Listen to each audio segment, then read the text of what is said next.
अक्षयचे कुटुंब हे मूळचं कर्नाटकमधल्या गुलबर्ग्याचं, पण अक्षयचा जन्म झाला बदलापूरमध्ये। शिक्षण 10वी पर्यंत झालं होतं असं सांगण्यात येत आहे। त्यानंतर तो एका ठिकाणी सुरक्षा रक्षक म्हणून काम करत होता। त्यानंतर अक्षयची 1 ऑगस्टला कंत्राटदार कंपनीच्या माध्यमातून शाळेत नियुक्ती झाली, पण त्यानंतर समोर आलं की अक्षयचे कुटुंबीय या शाळेत साफसफाईचे काम करायचे। संध्याकाळी शाळा सुटली की सगळी शाळा झाडून घेण्याचं ते काम करत असत। त्यामुळे आई वडिलांच्या शिफारशीनेच अक्षय शाळेत कामाला लागला।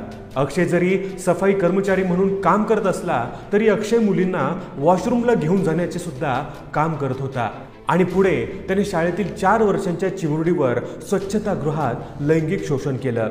बदलापूर प्रकरणातील आरोपी अक्षयने एकूण 3 लग्न केली होती आणि त्याच्या पहिल्या 2ही पत्नी त्याला सोडून गेलेल्या होत्या। बदलापूर प्रकरणाचा तपास करण्यासाठी वरिष्ठ महिला पोलीस अधिकाऱ्यांच्या नेतृत्वात SITची स्थापना करण्यात आली होती। SITने अक्षयच्या पहिल्या पत्नीचा जबाब नोंदवला होता। तिने सांगितले होते की लग्नाच्या 5 दिवसातच ती अक्षयला सोडून गेली होती। अक्षय आपल्या सोबत हिंसक पद्धतीने वागायचा, खास करून शारीरिक संबंधाच्या वेळी तो हैवानासारखा वागायचा। त्याच्या लिंगपिसाट प्रवृत्तीला कंटाळूनच आपण त्याला सोडून गेल्याचे पहिल्या पत्नीने सांगितले होते। ऑगस्ट महिन्याच्या शेवटी अक्षयची पहिली पत्नी समोर आल्यानंतर सप्टेंबर महिन्यात म्हणजेच काही दिवसांपूर्वीच अक्षयच्या दुसऱ्या पत्नीने त्याच्या विरोधात तक्रार नोंदवली होती। अक्षय लैंगिक संबंधावेळी विकृतपणे वागायचा, त्यांना अनैसर्गिक कृत्य करायला भाग पाडायचा। त्यानंतर आपण या घटनेची माहिती आपल्या कुटुंबियांना दिली।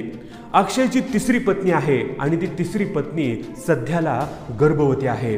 खरं तर अक्षय शिंदे यांच्या पहिल्या पत्नीने त्याच्या विरोधात अनैसर्गिक सेक्स केल्याप्रकरणी गुन्हा दाखल केला होता। या गुन्ह्याचा तपास करण्यासाठी पोलिसांनी त्याची कस्टडी मागितली होती। यासाठीच त्याला तळोजा जेलमधून म्हणजेच नवी मुंबईतून त्याला व्हॅनमधून ठाण्याला नेले जात होते। यावेळी व्हॅनमध्ये अक्षयसोबत 4 पोलिसही होते।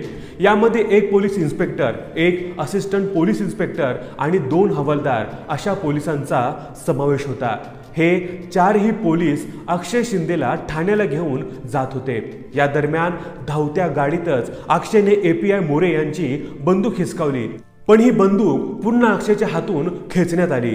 या झालेल्या झटापटीत बंदुकीचे लॉक उघडले गेले आणि अक्षयने धडाधड 3 राऊंड फायर केले, अशी पोलीस सूत्रांची माहिती आहे।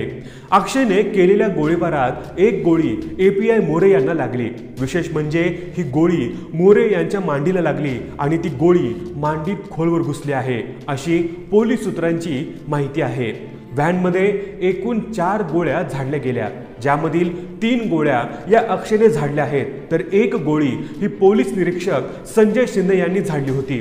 अक्षय शिंदेने बंदूक हातात घेतल्यानंतर स्वसंरक्षणासाठी संजय शिंदे यांनी ही गोळी अक्षय शिंदे याच्या चेहऱ्यावर झाडली, ज्यामध्ये त्याचा जागीच मृत्यू झाला।